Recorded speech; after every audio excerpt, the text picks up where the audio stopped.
everybody. Welcome to another one of my LinkedIn talk show episodes. So I'm so excited for this one because this is something I think every single person can relate to, whether or not you're an entrepreneur or you have a professional career, whatever it is.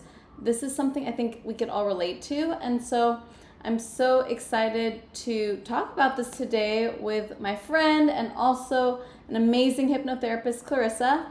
So before we dive into it, before we kind of get started, just some housekeeping.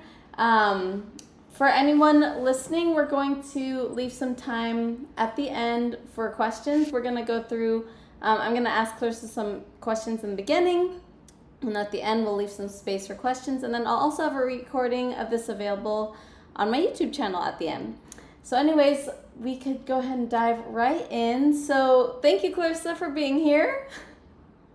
And Clarissa, why don't you let us know a little bit more about you and what you do and who you help? So hi everybody, my name is Clarissa Tu. I am a certified hypnotherapist and I work one-on-one with clients in my hypnotherapy practice. Yay. Yeah, and so I'll just explain hypnosis a little bit so we can help others out there listening to understand what I do. So hypnosis is a state of consciousness, and when we use it for therapy, it helps us meet our goals. And so a lot of times, the way our mind works is that our conscious or logical mind knows what behaviors are good for us, what goals we have set out for ourselves, but sometimes we might feel blocked by our subconscious. So the part of us that's below our conscious awareness. And so as a hypnotherapist, I work with the subconscious, what might be blocking us that we might not be able to control as well as we might want to control towards reaching our goals. Oh, that is amazing. Mm-hmm. And I think so many of us don't realize how much is actually going on subconsciously. Like when we think about, because, we're life coaches and we're into a lot of mindset work. And I think what so many of us don't see is that we could do so much of the conscious thought work, right? Like so many of us could do the journaling and we could do the thought work and we could learn how to talk about our, our self-talk and things like that. But I think we don't realize how much is actually going on subconsciously, especially around things like money. I feel like there's so many belief systems around money that we've taken in that we just sort of accept as truth. And so many of us don't realize that there's so much that's underlying the surface that contribute to our money habits nowadays. So do you think, like, let's say, for example, you're an entrepreneur, because I know a lot of women I work with are entrepreneurs. Like, so let's say somebody is an entrepreneur and she's just not hitting the goals that she's wanting in her business. And how do you think the subconscious is having a role in that? Yeah, so that's a really great question. So I would like to think of our mind like an iceberg, right? Like the tip of it, the conscious mind that you see above the surface of the ocean, that might just be what we're aware of. Like if you just know that you're having blocks in reaching your money goals and that's it, but you don't know what might be going on underneath the surface, underneath the ocean, the whole other part of the iceberg, right? Mm-hmm. And so a lot of what happens to create the way that we think and feel and behave automatically about money is coded in our subconscious mind through our experiences from our past, right?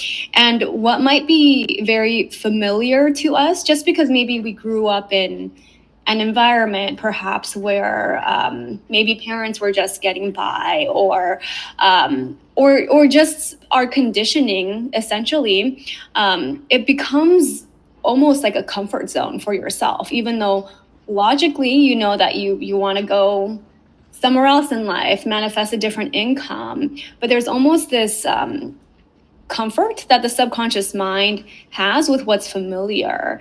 And anything that your mind is not familiar with, including making amounts of money that you've never made before, it's going to be a little bit scary to the subconscious mind, right? Right. Yeah. Mm-hmm. And so what we know becomes our comfort zone, and our comfort zone dictates a lot of our behavior. So say, if our financial comfort zone is 20K, anytime we go much above that, we might get uncomfortable and begin to start procrastinating, sabotage our success in an attempt to get back to our comfort zone. So also, anytime we get much below that amount, we also get motivated to get back up to our comfort zone too. Mm-hmm. Yeah. And so one of my mentors in hypnotherapy school told us a story about one of his clients who just couldn't seem to get past 70K per year.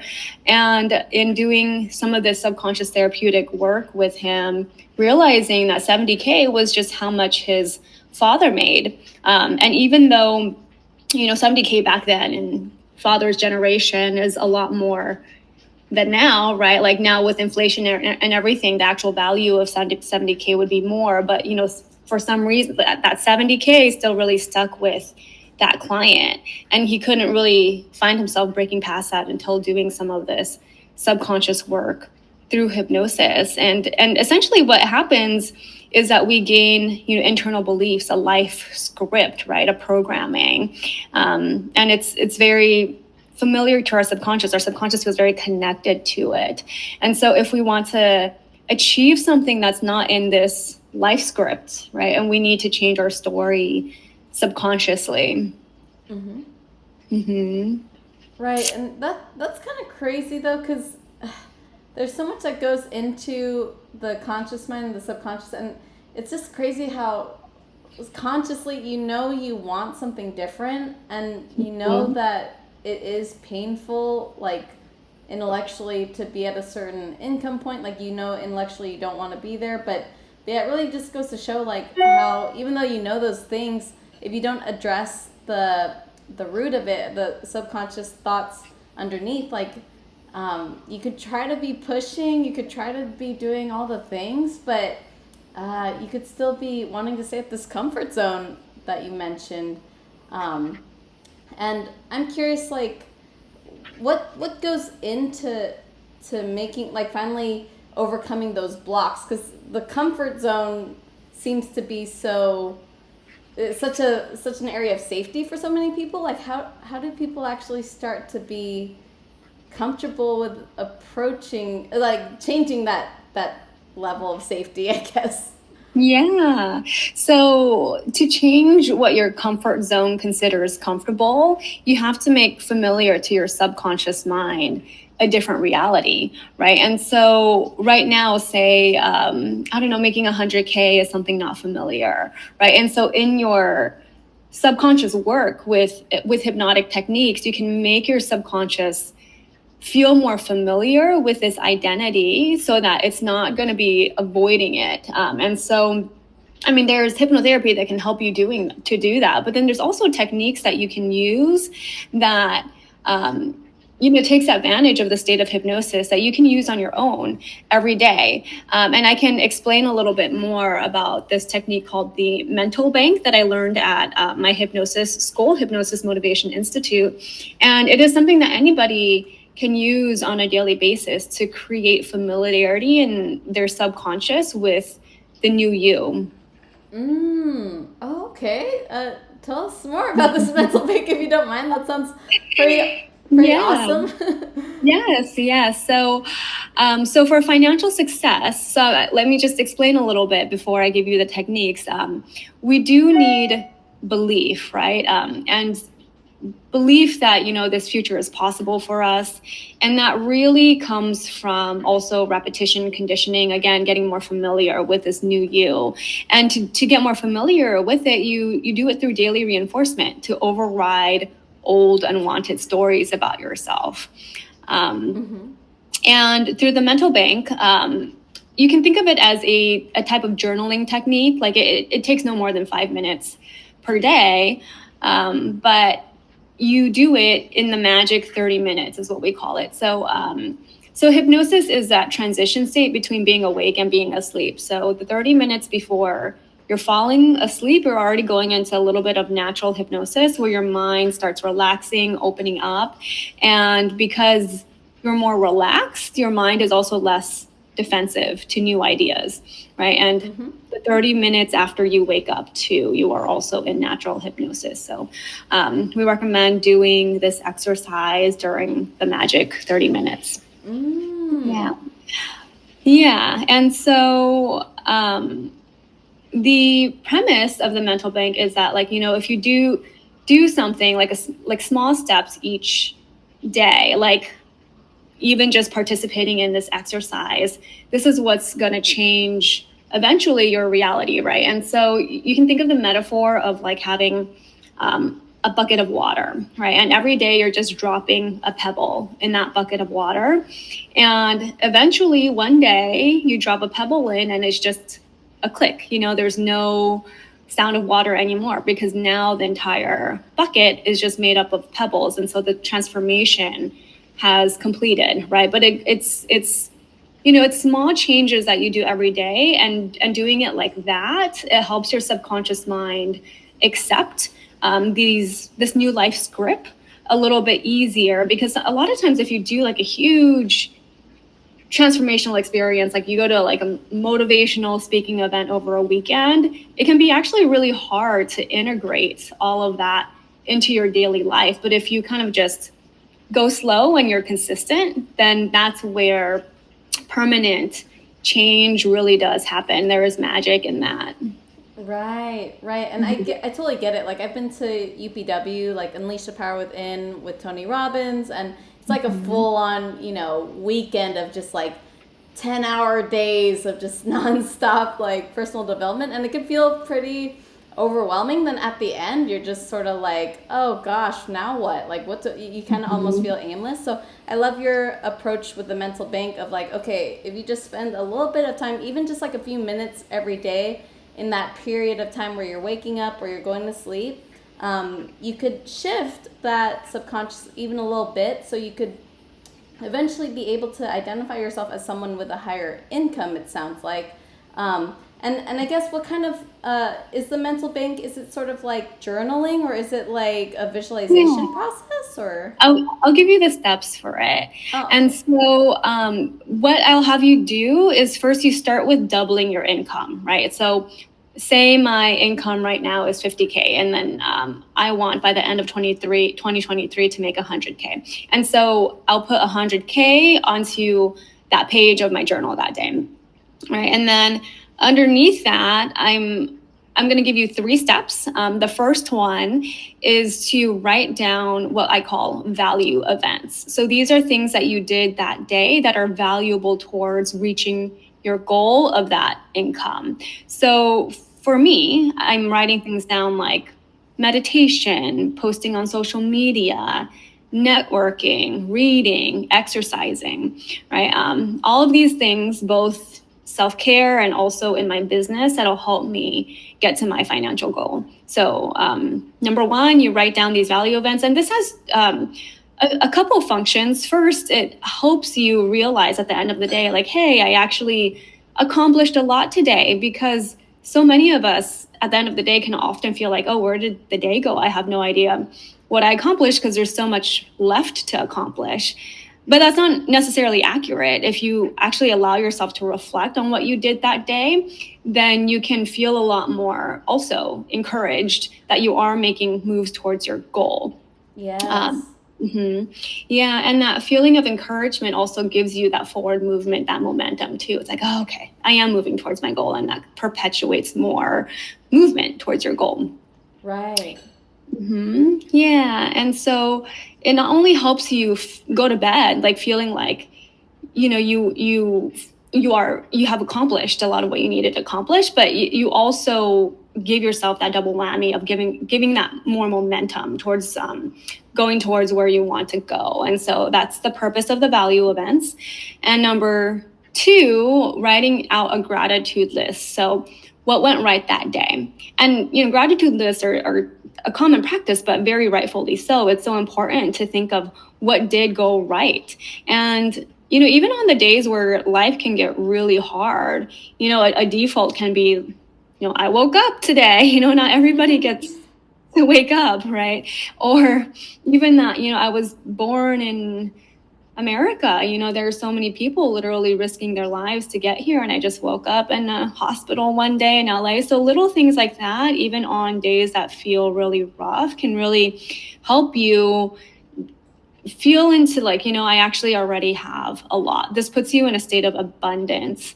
And when you are, and when you are in lack mentality, it's just, honestly, it's harder to find what you want because you're so focused on what's missing that you're actually not focusing your mind on the opportunities that might already be there for you to reach your goal. So it's a way to retrain your mind to kind of see what you do have. That way you're not missing things right in front of you that might help you get to your goal.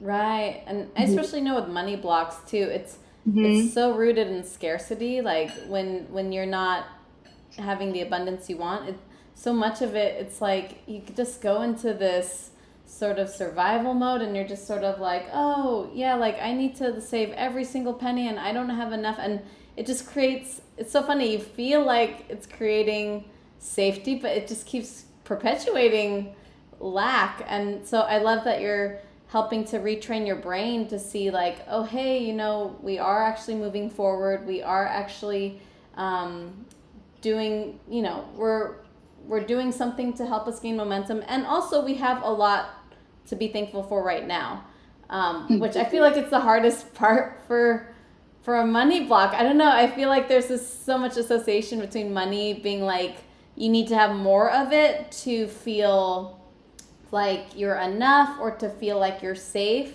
So I love that retraining of the mind, like every single day to like, you have to practice like thinking in a different way around that. Exactly. Yeah. And I love what you said about how being in that scarcity just perpetuates the scarcity to some degree, right? And I like using like, lost car keys as an example. Like if I am missing my car keys and it's just really hard for me to find my car keys because I'm in this state of lack, right? Like my mind is like, okay, I don't have my car keys. It's almost like the story that runs through my mind that continues to get perpetuated. But, if somebody comes in with a fresh brain and they don't have that filter where they're trying to look for their car keys, a lot of times they're just like, oh, it's right there. Like you didn't see it. It was right in front of you, right? And so, Right. yeah. Oh, it's right there. It's in your pocket. Exactly. And so it's to train your mind to see what is already there. And I think coming from a place of gratitude is so good just for mental health in general, just so you could be a more content, happier human being, and it does help you see ways in which that money, and all the opportunities to get there is already here for you. Right. Right, because when you're rooted in scarcity, or if you're in this survival mode around money, it's like when you're in that fight or flight, you literally miss out on it's like you can't even see the opportunity because you're so in emergency mode. It's like your brain isn't even like capable of doing like higher level activities because you're just trying to survive. So it's actually really challenging to see opportunity when you're in that emergency state. So I feel like a big part of it sounds like, is helping the brain to see like there isn't an actual emergency right now. Like there is actually a lot that we could, like there's a lot we have right now, and there's still a lot of opportunity like in this moment. Like we don't have to bring ourselves into this sort of emergency state. Yeah, exactly. Like it shows you what you do have to work with. Right. And that's what I see a lot of successful entrepreneurs do. Like even like Tony Robbins, like I followed him a lot around COVID time, and I remember he would do a lot of in-person events, right? Like Unleash Power Within and Date with Destiny. Like he would do it a lot in person, but when COVID happened, he just had to pivot. And then instead of him going into like a fight or flight or like a scarcity mode, he just went right into opportunity. He's like, well, hey, you know what? Since everyone's at home, I'm actually going to make this an opportunity. Like I'm going to do the biggest freaking Zoom room there ever was. So then he made this Unleash the Power Within. Like he literally made like this $9 million studio in Florida, I believe, and it was just this huge 360-degree virtual studio, and then he did like his Unleash the Power Within in that studio, and it was like the biggest Zoom meeting in history. He had to work with the Zoom guy. I forgot who founded it, but he had to work with the CEO of Zoom to make this, because they had never had a Zoom room like with such a huge capacity, and it had like, God, I think it had like, I forgot how many people, like hundreds of thousands of people, but it was like huge. But he was able to create that because he didn't go into the scarcity. He just saw the opportunity, even though his business was at a, it was probably not where it was in the moment it was before. So exactly. I thought that was amazing. And you could do that when you do, like what you said, when you train your brain every single day to look for opportunity, even if the circumstances aren't quite where you want it to be yet. Exactly. Love that example. Yeah. Well, thanks for sharing that. So the third step is to write affirmations for yourself. And I would say no more than 3, because you don't want to dilute the process. But what you want to achieve is what you're going to put in the affirmations. So for me, it might be something like, I am making 10K in sales by the end of this month, or I am signing 2 clients per week, or I am secure in my own value and therefore in my romantic relationship. It doesn't always have to be a money goal, right? Yeah, and that's the thing. Everything is really connected. Like where, if you're doing well in your relationships in your life, a lot of times, then you feel like you have more of that energy to devote into success in your business, to making more money. And so, yeah, it doesn't all necessarily need to be business oriented. It can be if you feel like that feels right for you. And there's also nothing wrong with putting like a personal affirmation in there too. So no more than 3, and you want to make sure they're the same affirmations until you start feeling some kind of change. And then when you do, you can feel free to change the affirmations up. Yeah. Oh, wow. So how many days do you recommend somebody doing this every day to start seeing results? Like, is it just really every day, like forever, or do you have a certain amount of time? Yeah, I mean, it's not going to be a set amount of time that I can recommend, because it's going to be different per person depending on their affirmation when they start feeling changes. And you don't know, maybe like you might reach like, go from 50K to 100K in less time than a year. So whenever that does happen, then you just double again. So all the steps of the mental bank, like it really can and should follow you around like the rest of your life, so that you keep up leveling yourself. And so, there isn't like a magic number of days. I just do it until you start feeling like, okay, this is all more familiar. Like I am making 6K in sales in January. Like once that changes, like my current financial situation changes and I'm making that much in January, then I can change my affirmation. Or I am signing 2 clients per week. And if that's happening consistently, then I'll change that too. So it's just really based on the individual, like when they're going to start seeing the process take tangible form. Yeah. Right. I love that you didn't give me a set prescription. I know we could kind of obsess around like, oh, it's supposed to happen in this time and whatnot. But I love that it's true. It's like everyone has their own journey and it's all individualized. But yeah, I think the what's more important rather than the timeline is just, are you doing the work to practice, like stepping into believing that you can have the money you want, like every single day? Like, are you being able to start training that subconscious mind every single day? And I feel like that's even more important than reaching the money goal itself. It's like just being able to tap into the fact that you don't have to stay in your money block. You don't have to stay in that pattern, and it's possible to change that. So I don't know, I think that's pretty amazing. And tell us, Clarissa, we could actually have some time to leave the floor open for questions. If anyone is curious, if you're sort of like, if you have a question for Clarissa about hypnosis or subconscious money blocks, how to overcome them, we could open up the floor. And also, Clarissa, let us know, like, how do people work with you? How do you help them? How can they find you? Yeah, so let's go into all that. So before we open the floor to questions, let me just do a quick review of the three steps. Oh, that's a great idea. Thank you. Yeah, so you have your money goal like at the top of the page, right? And so that's double whatever your income is. And the 3 steps underneath that, the first one is writing down your value events, things that you did that day that are valuable towards reaching your goal. The second step is a gratitude list. And then the third step is your affirmations. And that's going to be no more than 3 affirmations. So there's a quick little summary. And to contact me, yes, you can go ahead and look on my LinkedIn. And I can also, I'm not sure how to do this, Charmaine. How do I put like my consultation link in here? Maybe like, do you have like whenever you post this, like, can I just give that to you? Yeah, I'll post the replay of this, and then I'll also put your links there. Yeah, this event is purely audio, which is like, what? I can't chat. I know. You can't chat. Right? So we just have to talk. What?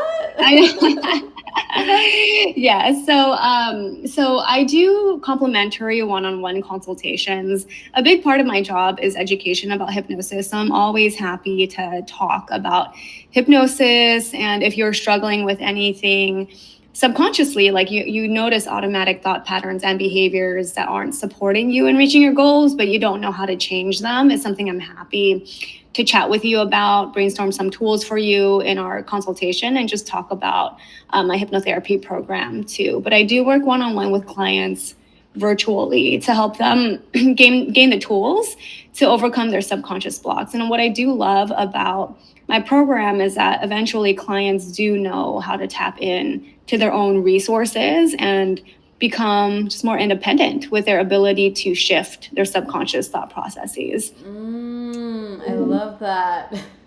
Mm-hmm.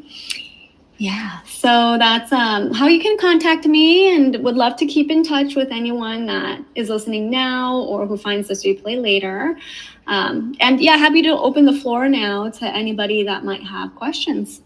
Yeah, and I've been on one-on-one hypnosis calls with Clarissa, and it's just been super helpful. She just guides you through the process very beautifully. She's just so committed and caring about what you want to do, and also very considerate of your emotions and anything that you might be going through. So you have to set up a call with her. She's amazing.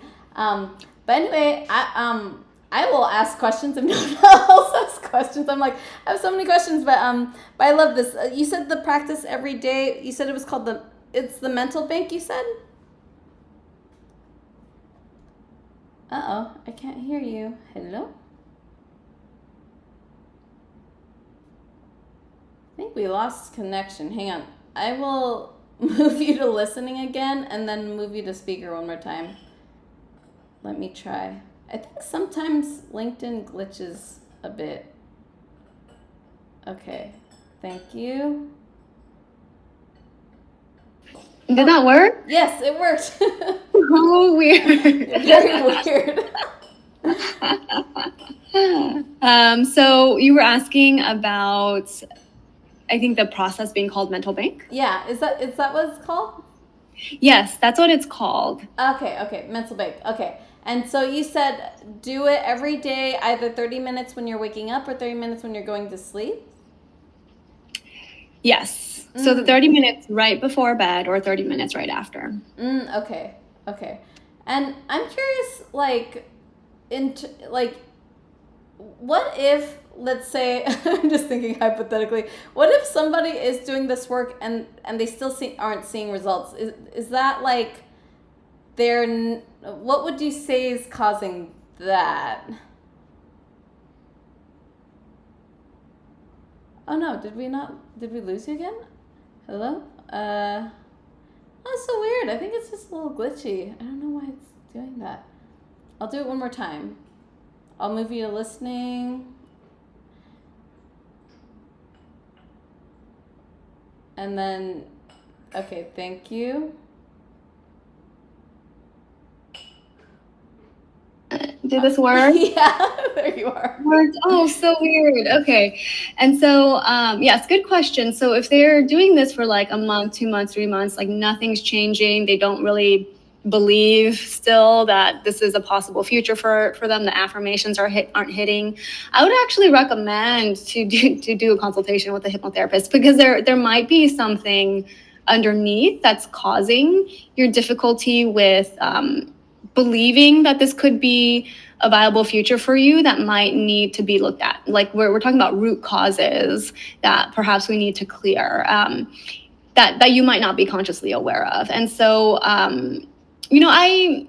I haven't really heard of many cases in which this doesn't do anything at all. If you do, do a gratitude list, or if you write down your value events, it's going to make you feel better, right? And so there is still value to doing this, regardless if you're actually seeing any tangible change. And like you said, like it's a lot of it is like that consistency in doing this and showing yourself that you have the power to create a change in how you feel, right? And if there is no movement like towards your financial goal by the end of the year, I would actually just have somebody guide you, because you might need to consult somebody with more expertise and just see what might be patterned there that you have no idea is there. So okay, right.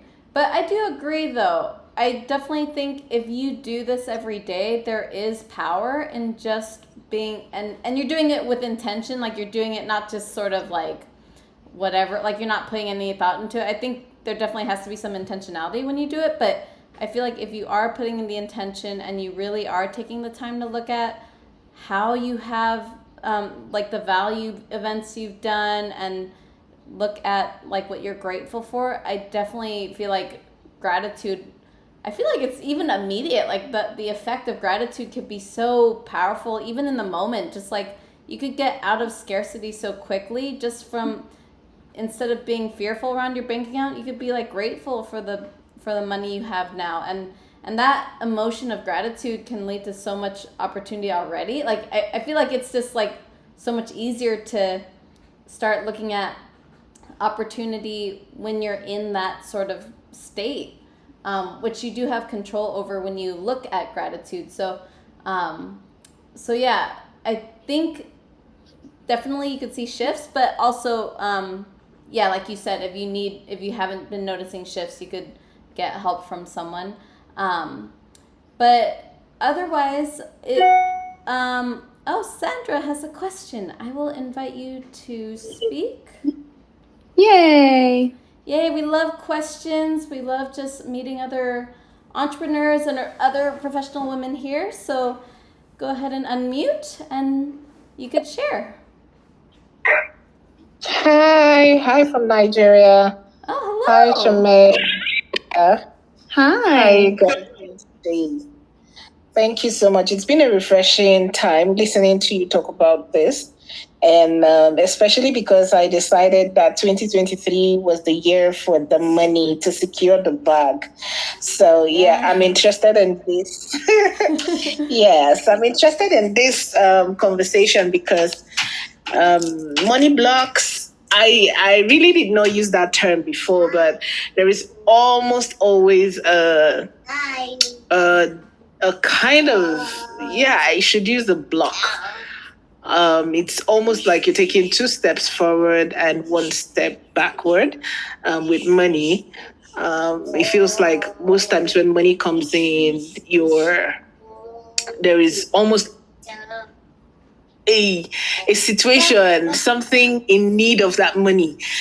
It's not just coming in to settle and allow you plan. There is just something already on ground, ready to, take again. So you're left with starting over, trying to find something else again to make another money. The circle keeps going on. But listening to you talk about blocks now, I'm thinking, hey, you mentioned patterns earlier, and that's why I'm up here, because I really want to gain clarity on this. If I use the steps you've broken down, the affirmations, and waking up every day believing, I would say I don't believe, because I think subconsciously or unconsciously, I kind of believe I do my affirmations, and there is this one for attracting money. I attract money. I'm open to meeting new people, helpers. I'm open to networking and so on. So I do that, but I don't know where this block actually comes from, or how what would you say in this kind of scenario that I just described for you? There is always something ready to take when you make. So it sounds like with your affirmations, that you're like, just so that I understand clearly, are you writing them but don't necessarily believe it? So you're just writing words, but it doesn't make you feel anything? I guess over time, when just like Charmaine asked, what if you don't see anything happening?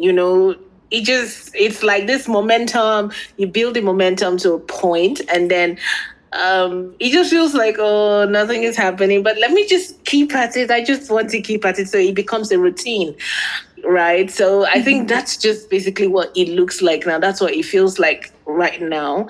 The fact that I know that, yes, I'm supposed to be doing the affirmations, I'm supposed to, but it just feels like a routine now, because I'm not necessarily seeing the results that I would really want to see, especially with the kind of work I put in.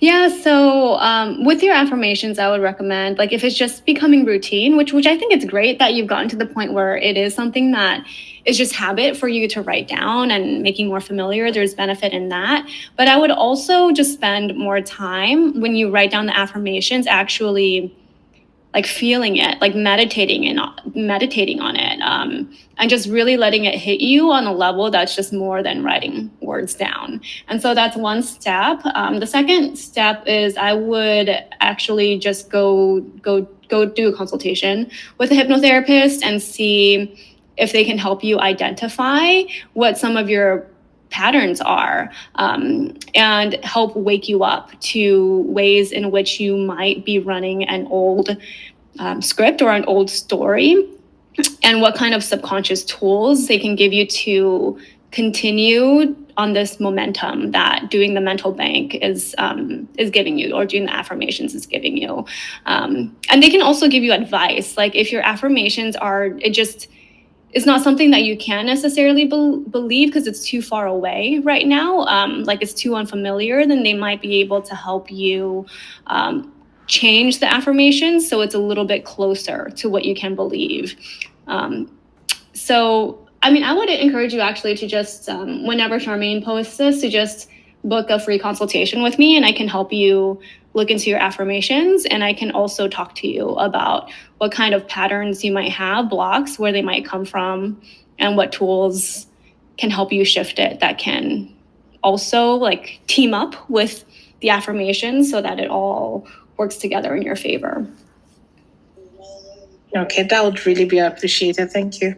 And that was great, Clarissa. I think, thank you so much, Sandra, for having the courage to ask your question. And I think that's amazing that you're willing to ask, because a lot of people, we don't even, it could be scary to be vulnerable. So thank you for that. And I also love your point, Clarissa, too, of like, when we do have affirmations, we do have to make sure that there is an emotional, we are having some sort of emotional shift, at least a little bit, because sometimes if we're having an affirmation that we aren't truly behind, or maybe it's not something we 100% believe, and if the emotion doesn't shift, it could, if we don't truly believe it, then we're probably then we're probably kind of defaulting subconsciously to our old patterns, because there's a part of us that's like, oh yeah, sure, but I don't actually believe it. And if we don't address that underlying thought, then it could be keeping us in the same pattern. So I thought that was a great point you brought up, Clarissa, of like, you know, how can we have affirmations that we could have at least a little bit of a shift where we start to look at, you know, when we write it down, does it help us actually have a different energy where we're start looking at possibility rather than doubt. So tune in, take the time. It sounds like what Clarissa was saying is take the time to tune into your body and your emotions when you have an affirmation, so you could just make sure, like, okay, is this actually something that's in alignment with me? Because if it's not, that might be why the pattern could be running still, of why the money isn't, why the income might not be shifting yet. Anything else to add to that, Clarissa? Or No, I think that was a really good summary. The affirmations can get tricky. You know, I think that it's always worth a try, you know, for you to write the affirmations down as you write them. And it's all like, you know, release pressure off of yourself, right? Like it's all sometimes just trial and error too. And if these affirmations, for whatever reason, you're not feeling connected, not seeing the shifts, then it's also a sign that maybe I need to change my affirmation so that I could feel more connected to it. Like this is something that it's just almost believable, right? You want to make it so far away that like I absolutely can't believe it, because like Charmaine said, you're going to just default into like, you know, your old scripts. So like what's an appropriate affirmation is just like, it's almost believable. You can pretty much get there, like if you really sit and allow yourself to feel that affirmation in your body, but it's not quite consistent yet. And that's the level at which you want to be writing your affirmations. Right. I love that so much because yeah, having a affirmation that really works with me, the only time it really worked was when I emotionally felt like different when I told it to myself. And if it's hard to get to the level of something like, I am going to make $10,000 this month, if there's a part of you, even if there's like a little bit of doubt, like if you say it out loud to yourself and you feel a little bit of doubt, I would probably maybe be curious about that and maybe see what's even more believable than that. Like maybe, like, do you have any suggestions, Clarissa, on how you would make something like, I am going to make $10,000 a month, like how you could make that a little bit more believable? Yeah, I mean, I would just slow the process down and really sit with the different numbers. Like if $10,000, it just feels a little bit too far, right? And your body is going into fight or flight, and you're just wanting to avoid even like writing $10,000. You're emotionally disconnecting yourself from it because it seems like it's too far away from where you are now, or there is doubt that you're not going to get there. And so like you're already blocking yourself from that $10,000 because you don't, on some subconscious level, feel like that might be feasible, right? And so my suggestion then would be maybe like just play around. What about 9K? How does that feel for you? What about 8K? You know, and you might just find your sweet spot. Like, you know, 10K might feel too high. 8K, I feel like that might be a little bit too easy. Like I would just already be on my way there anyway, even if I didn't do this. And so maybe 9K is just a tiny bit of discomfort, but not a lot, you know, and enough where I can feel like I can get to this goal with just a little bit of extra effort and work, but I feel like I can. Yes, I love that. Just sort of like playing around with it, not being so rigid, just kind of allowing yourself to experiment, you know, and just be open to trying and just testing it out, and just seeing what your body, like I would just have, really tune into the body when you try out those different affirmations.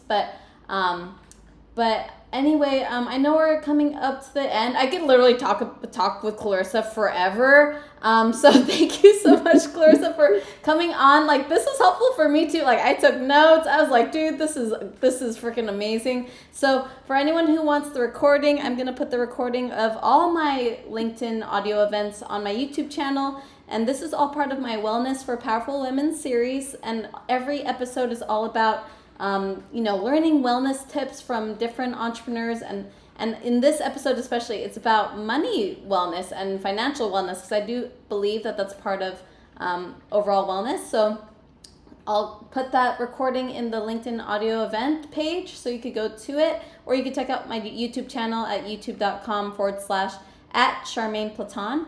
But anyways, thank you so much, Clarissa, for joining us. This was so amazing, so helpful for me too. And again, if you guys want help with Clarissa on your money blocks, really, really recommend having a one-on-one call with her. She's super friendly, super amazing, and she knows her stuff. So thank you so much, Clarissa and Sandra, for joining us. Oh, thank you for having us.